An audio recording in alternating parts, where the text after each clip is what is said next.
Today, read in class 10 section B, subject maths, chapter 9, heights and distance are some applications of trigonometry। इस chapter में हम कोई भी distance find करते हैं या हाइट फाइंड करते हैं, इसलिए शॉर्टकट नेम इसका हाइट एंड डिस्टेंस है। हाइट एंड डिस्टेंस में हम by statement of questions, given question, draw the figure of this positions. सबसे पहले हम जो स्टेटमेंट दिया गया है क्वेश्चन का, उसके अनुसार एक फिगर ड्रा करते हैं जो उस सिचुएशन को शो करता है। हाइट एंड डिस्टेंस में पहले क्वेश्चन से पहले हम आपको कुछ अदर चीजें बताना चाहते हैं। Line drawn to the ground point parallel to the earth is called horizontal line. यह हॉरिजॉन्टल लाइन है जो ग्राउंड पर अर्थ के पैरेलल ड्रा की गई है। यह है horizontal level.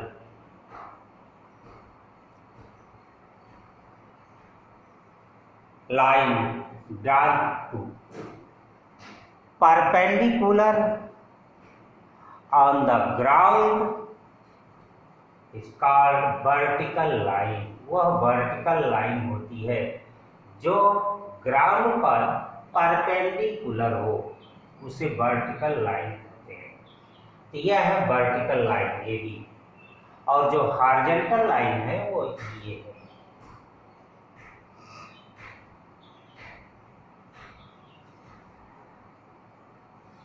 Line join to the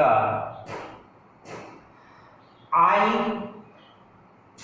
line join eye to the object.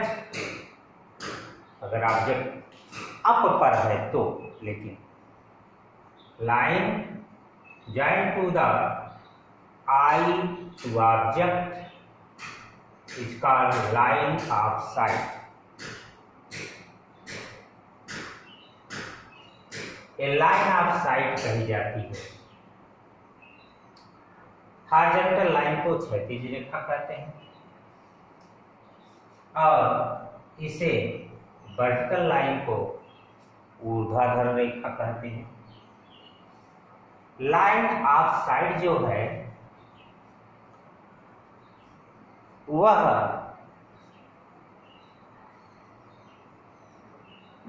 एक नेत्र से जो रे चलती है वो स्ट्रेट लाइन में चलती है। तो जब हम किसी ऑब्जेक्ट को ग्राउंड पॉइंट से अप पर है जो ऑब्जेक्ट देखते हैं तो हम अपने नेत्र को ऊपर करते हैं, यानी जब नेत्र को ऊपर करेंगे तभी वह ऑब्जेक्ट मुझे दिखाई देगा। तो नेत्र से ऑब्जेक्ट को जो लाइन यानी जो रे निकलेगी मुझसे वह मिलती है, वही लाइन ऑफ साइट है। उसे आप नेत्र रेखा भी कर सकते हैं। नेत्र से निकली हुई जो रे है,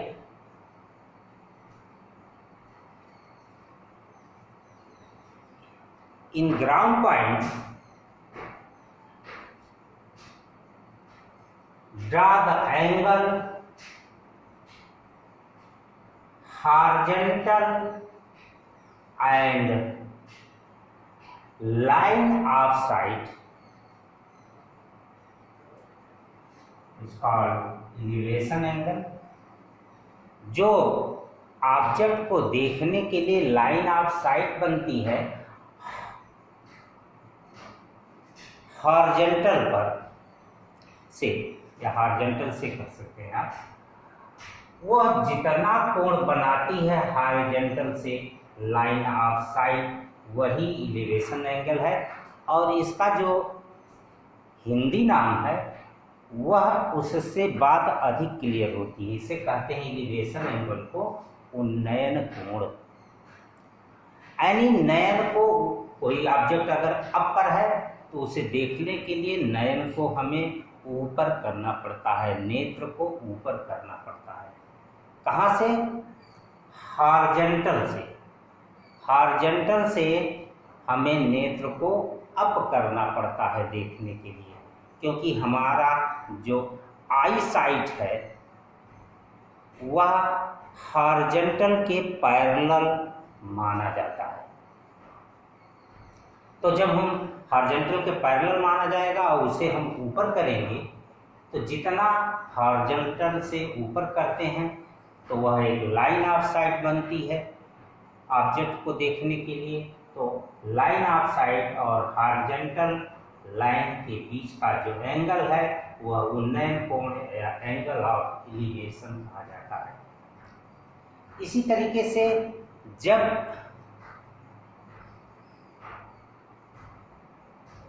ऑब्जर्वर अप पर हो, जैसे हम किसी छत पर खड़े हैं, किसी पोल से नीचे देख रहे हैं, हवाई जहाज से नीचे देख रहे हैं, एरोप्लेन से हम नीचे की ओर देख रहे हैं, यानी किसी मीनार पर हैं, मीनार से नीचे की ओर देख रहे हैं, बिल्डिंग पर हैं, चाहे मल्टी स्टोरेज बिल्डिंग हो, चाहे शॉर्ट हाइट ऑफ बिल्डिंग हो, हम ऊपर से जब नीचे की ओर देखते हैं तो वहाँ पर डिप्रीजन एंगल बनता है, अवनमन कोण। क्योंकि उस समय मैं हिंदी में इसलिए कह रहा हूँ जिससे आपकी बात ज़्यादा समझ। अवनमन, नमन कैसे करते हैं आप जानते हैं? जब किसी को नमन करना रहता है तो आप झुकते हैं, सर को झुकाते हैं। और यहाँ सर को झुकाने की बात नहीं है, नेत्र को झुकाने की बात है। नेत्र को झुकाएंगे तभी उसका चरण आपको दिखाई देगा। यानी नेत्र को लेवल से हमने नीचे किया, हॉरिजॉन्टल लेवल से, क्योंकि आपका नेत्र भी हॉरिजॉन्टल से ऊपर है, क्योंकि आप खड़े हैं तो हॉरिजॉन्टल लाइन तो ग्राउंड पर होगी और जो आपके नेत्र की लाइन है वह भी हॉरिजॉन्टल के पैरेलल है। तो जो पैरेलल लाइन है हॉरिजॉन्टल के वही हॉरिजॉन्टल लेवल कहा जाता है। देखिए यहाँ पर पी लिख दे रहे हैं, यहाँ टी जो है यह हॉरिजॉन्टल लेवल है और हमने नेत्र को इतना झुकाया है, यानी एंगल ऑफ डिप्रीजन या डिप्रीजन एंगल जो है वह लाइन ऑफ साइट जो है और जो हॉरिजॉन्टल लेवल है उसके द्वारा बनता है।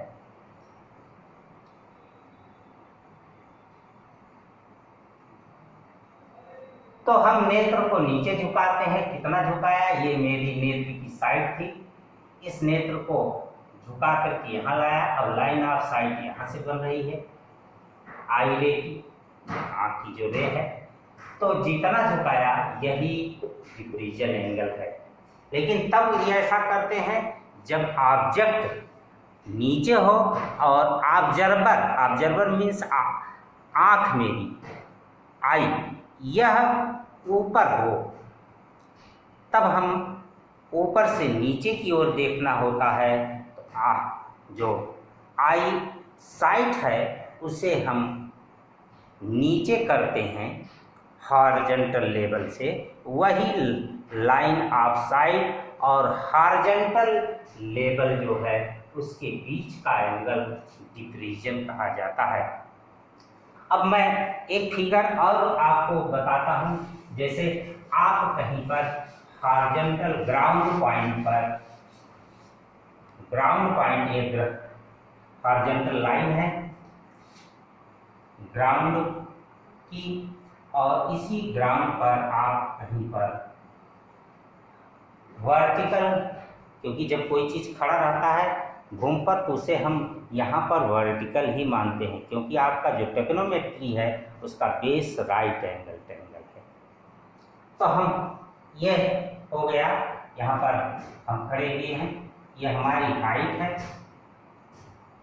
1.5 मीटर की, और यहाँ से हम जो है कहीं अब के ऑब्जेक्ट को देखते हैं।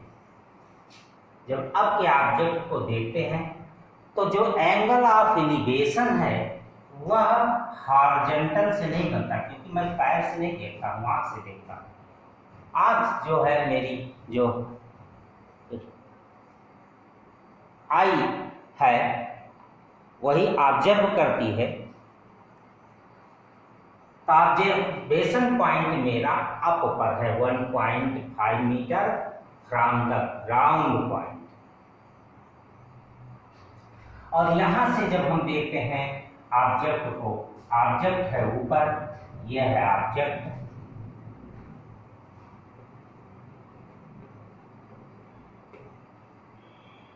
यह है पीपर, और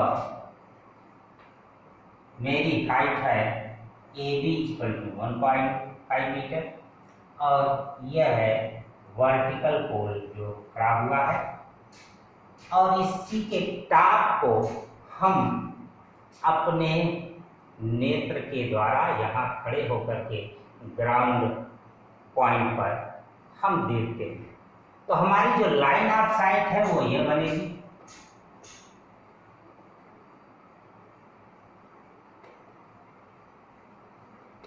लाइन ऑफ साइट। लेकिन जो एलिवेशन बनता है, यानी नीचे से ऊपर को देखने के लिए, यानी उन्नयन कोण जो बनता है वह हॉरिजॉन्टल से बनता है या हॉरिजॉन्टल लेवल से बनेगा। तो हम यहाँ पर चूंकि यहाँ है तो हमारा जो नेत्र है यानी आई साइड है वो हॉरिजॉन्टल के लाइन के पैरेलल है इस समय, और हम अपने नेत्र को इतना ऊपर करते हैं तो हमारी जो लाइन ऑफ साइट बनती है उसी के द्वारा यानी हम ऑब्जेक्ट तक हमारा नेत्र पहुंच जाता है, और यह जो एंगल बनता है वो एलिवेशन होता है। यानी हॉरिजॉन्टल लेवल से एलिवेशन है एंगल बन रहा है, वहाँ हॉरिजॉन्टल लेवल से क्योंकि ऑब्जेक्ट नीचे था, आई ऑफ साइड अपर थी, इसलिए मेरा नेत्र यानी ऑब्जर्वर वो जो था अप पर था, इसलिए लाइन ऑफ साइट जो बनी वह ऊपर से ऑब्जेक्ट की ओर नीचे की ओर ऐसे क्या देखिए अब की ओर बन रही है। यह एलिवेशन एंगल है, angle of elevation, angle of elevation.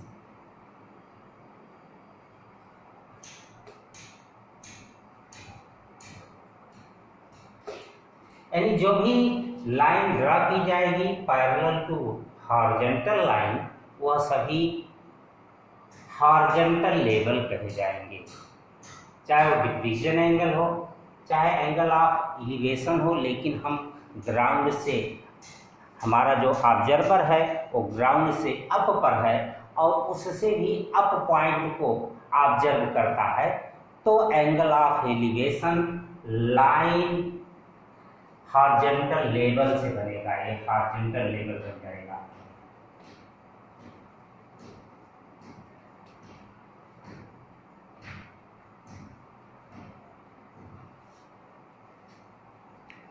अब मैं सीधे आपके क्वेश्चन पर आता हूँ।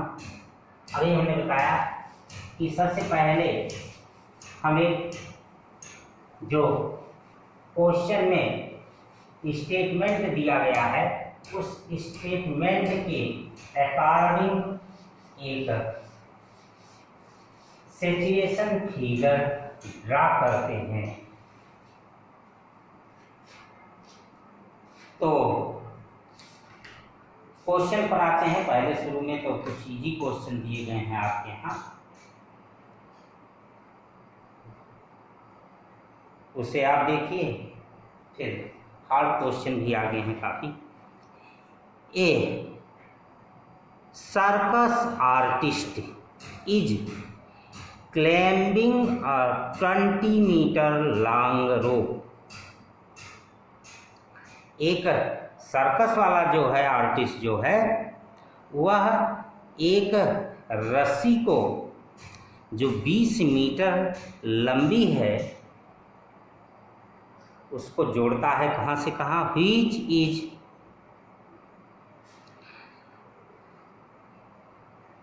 tied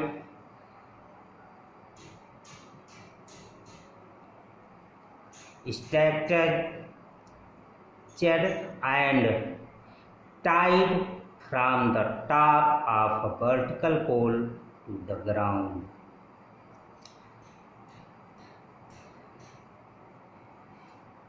एक जो सर्कस वाला है वह एक 20 मीटर लंबी रोप को एक पोल से के टॉप से ज्वाइन करता है। तो यह वर्टिकल पोल है, इसके टॉप से ज्वाइन करता है 20 मीटर लॉन्ग रोप को। एक 20 मीटर है और एक टाइट भी है, ये नहीं है कि ढीली है, एकदम टाइट करता है। जो कसता है वह टाइट एकदम कसता है। इससे ग्राउंड पॉइंट पर किसी भी बिंदु से आगे दिया है।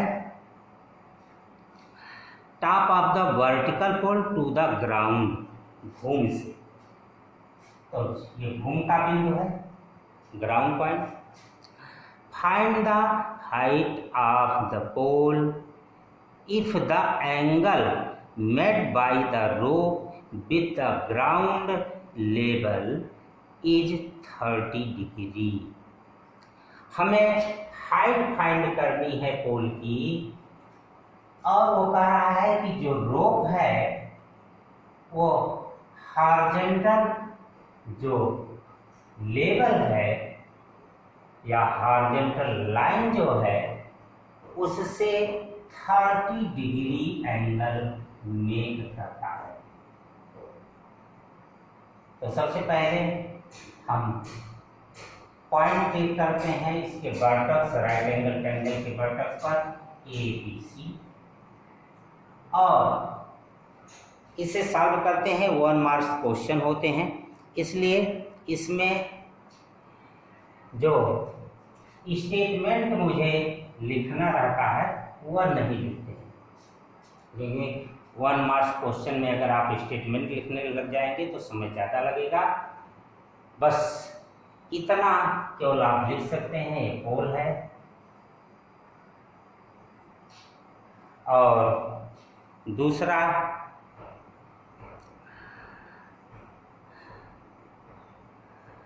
ये हॉरिजॉन्टल लेवल है।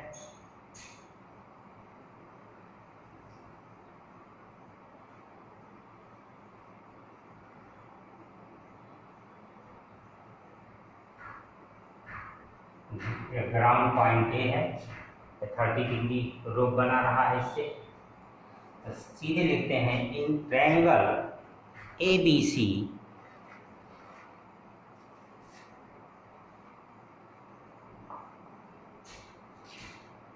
एंगल ABC, यानी ट्रायंगल ABC में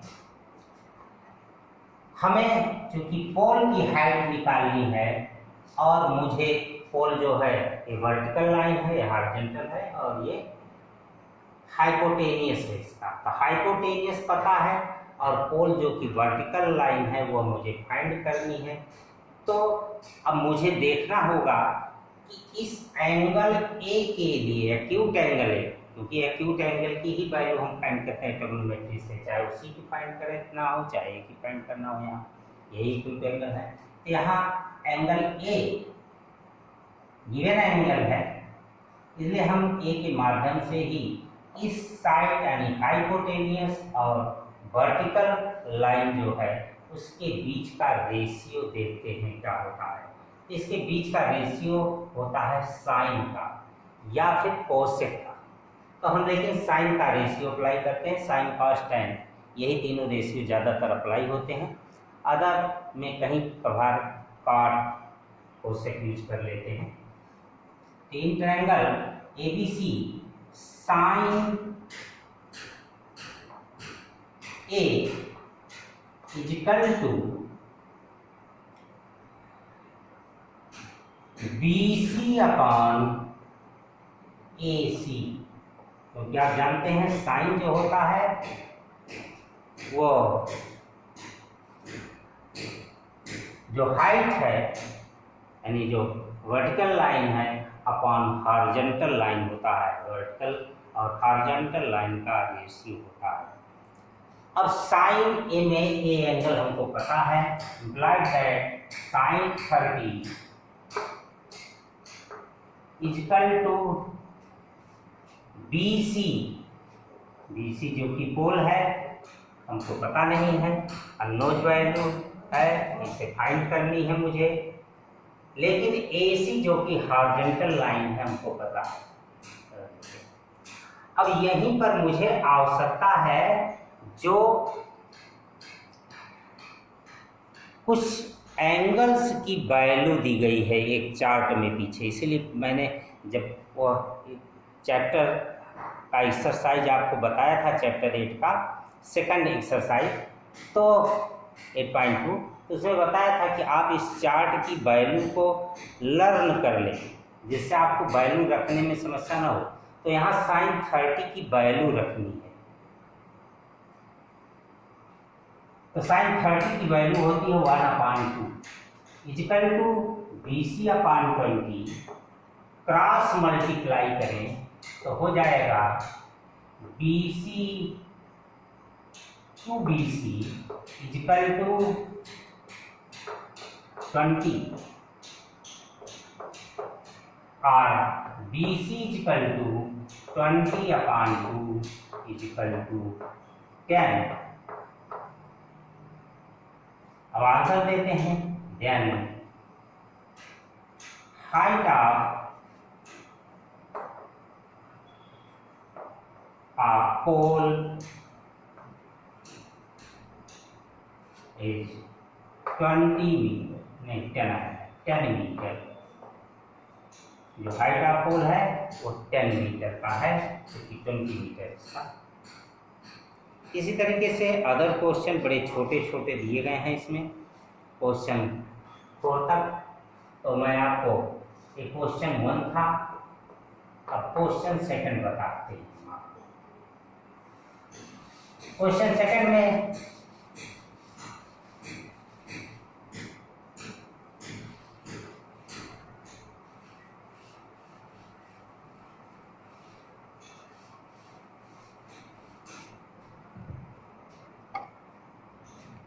क्या दिया गया है, इसका फिगर भी दिया गया था। A tree breaks due to storm and the broken part bend, so bend हुआ है यानी bend, so that the top of the tree touched the ground making an angle 30 degree with it. The distance between the foot of the tree to the point where the top touches the ground is 8 meter. Find the height of the tree. कहते हैं एक पेड़ का जो तना है वह टूट जाता है, ब्रेक हो जाता है। तो हम मानते हैं कि ये जो पेड़ था वह ए बी था और ब्रेक हो गया पॉइंट सी से। अब ये टूट करके अलग नहीं होता है, लेकिन जब ब्रेक होता है, टूटता है तो मुड़ जाता है, फिर बैंड हो जाता है। तो बैंड होकर क्या होता है, इसी से लगा हुआ नीचे ग्राउंड पॉइंट को छूने लगता है। इसका जो टॉप है वह यानी जो सिरा है ऊपरी वह घूम करके ऐसे झुक जाता है और ग्राउंड पॉइंट को टच करने लगता है ऐसे। तो यह जो टॉप बी पर था वह अब आ गया है ग्राउंड के टॉप बी डैश पर। और जो टॉप है वो झुक करके जो ग्राउंड से एंगल बनाता है वो 30 डिग्री का बनाता है। जो हॉरिजॉन्टल लाइन है, हॉरिजॉन्टल लेवल है, उससे 30 डिग्री का एंगल मिलता है।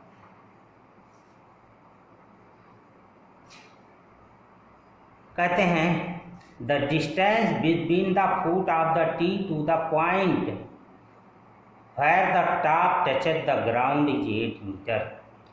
जो टी का टॉप है वो ग्राउंड पर जहां पर टच होता है वहां से टी का जो फुट है यानी टी का जो पैर है, पैर मीन्स जड़, तो यहाँ पर जो फुट है ट्री का उससे यह पॉइंट जो है जहाँ पर टच करता है टॉप झुक करके, झुकने के बाद ब्रेक होने के वह 8 मीटर डिस्टेंस पर है। अब हमें यहाँ पर फाइंड करना है हाइट ऑफ ट्री। तो हाइट ऑफ ट्री फाइंड करने के लिए अब आप देखते हैं कि हाइट ऑफ ट्री है ए बी, जिसमें से जो बी सी है वह बी डैश सी के इक्वल है, क्योंकि यही पार्ट झुक करके यहाँ पर आया है। तो ब्रेक होकर के जब बैंड हुआ तो आकर के यहाँ पर ग्राउंड पर छूने लगा। ये बी पॉइंट है, यानी जो बी सी है वो बी डैश सी के इक्वल है। तो अगर मुझे हाइट ऑफ ट्री फाइंड करना है ए बी, तो हम इसे 2 पार्ट में डिस्ट्रीब्यूट करके फाइंड करते हैं, ए सी और बी सी। बी सी किसके इक्वल है, बी डैश सी के इक्वल है, तो हम बी डैश सी फाइंड करते हैं और ए सी फाइंड करते हैं।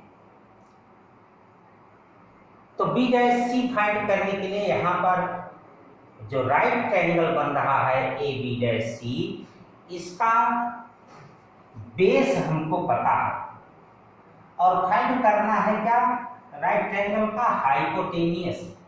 तो हाइपोटेनियस और बेस के बीच का रेशियो हम अप्लाई करते हैं एंगल बी डैश के लिए। तो लिखते हैं in right triangle A B dash C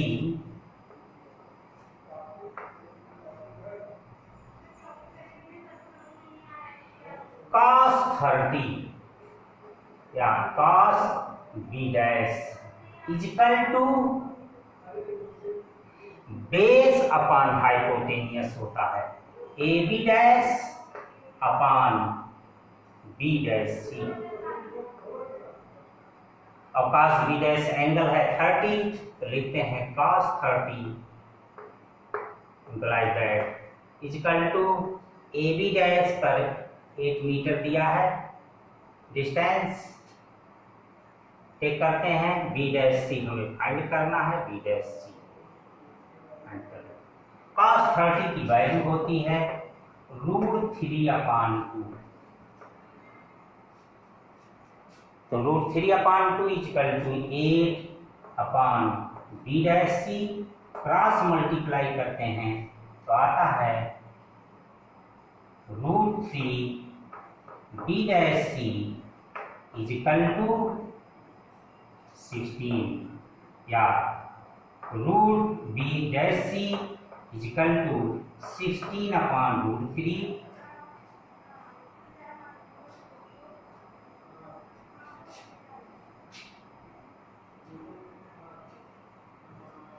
अब हम फाइंड करते हैं अगला वैल्यू इसमें। Now in right triangle A B dash C, और यह ही वैल्यू बी डैश सी जो है वो बी सी के इक्वल है, इक्वल टू बी सी भी यहीं पर आप नोट कर लें। नाउ इन राइट ट्रायंगल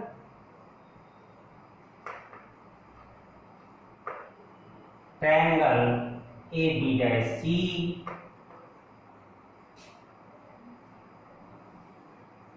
अब की बार ए सी मुझे फाइंड करना है। तो चूंकि ए सी फाइंड करना है और यहाँ पर बेस हमको पता है और ए सी जो है एक वर्टिकल लाइन है यानी हाइट है, फाइंड करनी है, इसलिए बेस और हाइट के बीच में जो रेशियो होता है यूज करें। tan, अब डायरेक्ट एंगल लिख दे रहे हैं, tan 30 equal to height upon base यानी A C upon A B.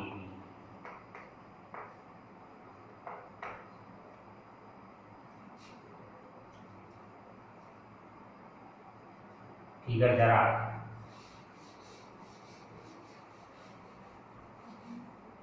बता देते हैं।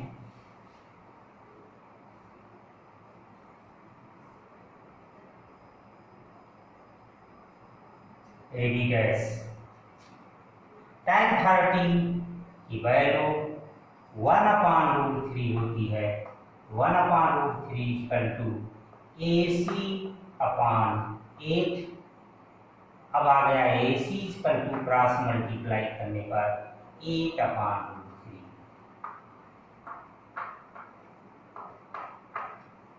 अब लिखते हैं, हाँ अब AC भी मिल गया मुझे और B डैश C भी मिल गया यानी BC भी मिल गया। तो लिखते हैं therefore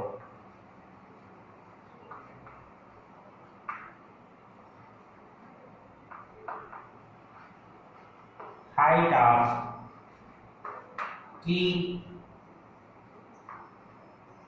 AB equal to AC plus BC equal to AC हमको पता है 8/√3 और BC भी पता है 16/√3। बेस इक्वल है इसलिए ऐड हो जाएगा 24/√3। लेकिन मैं जानता हूँ क्लास 9th में ही पहले ही चैप्टर में आप पढ़ चुके हैं, इरेशनल नंबर डिनोमिनेटर में नहीं हो सकता। अगर इरेशनल नंबर है डिनोमिनेटर में तो ऑलरेडी वह रेशनलाइज किया जाएगा। तो हम 24/√3 को रेशनलाइज करते हैं तो 24 रेशनलाइज मीन्स होता है परमेयीकरण। परमेयीकरण करते हैं, परमेयीकरण करके यानी डिनोमिनेटर को परमेय संख्या बनाते हैं अपरमेय संख्या से, यानी इरेशनल से रेशनल में कन्वर्ट कर देते हैं। तो 24/√3 इंटू √3/√3 यानी √3 से न्यूमरेटर और डिनोमिनेटर में मल्टीप्लाई किया। √3 का कॉन्जुगेट नंबर है, संयुग्मी है √3, इसलिए इससे न्यूमरेटर डिनोमिनेटर में मल्टीप्लाई होगा। इसलिए न्यूमरेटर डिनोमिनेटर मल्टीप्लाई होता है जिससे इक्विवेलेंट फ्रैक्शन नंबर बने, यानी वैल्यू में भी अंतर ना होने पाए। ये हो गया 24√3/3 और 3 से कैंसिल हो जाएगा 24, तो आ जाएगा 8 यानी आंसर मिल गया 8√3 मीटर। यह है हाइट ऑफ ट्री। इसका क्वेश्चन थर्ड आप स्वयं करेंगे। क्वेश्चन थर्ड कर लीजिएगा। और क्वेश्चन थर्ड और क्वेश्चन फोर स्वयं करेंगे। The end exercise 8.9.1 height and distance.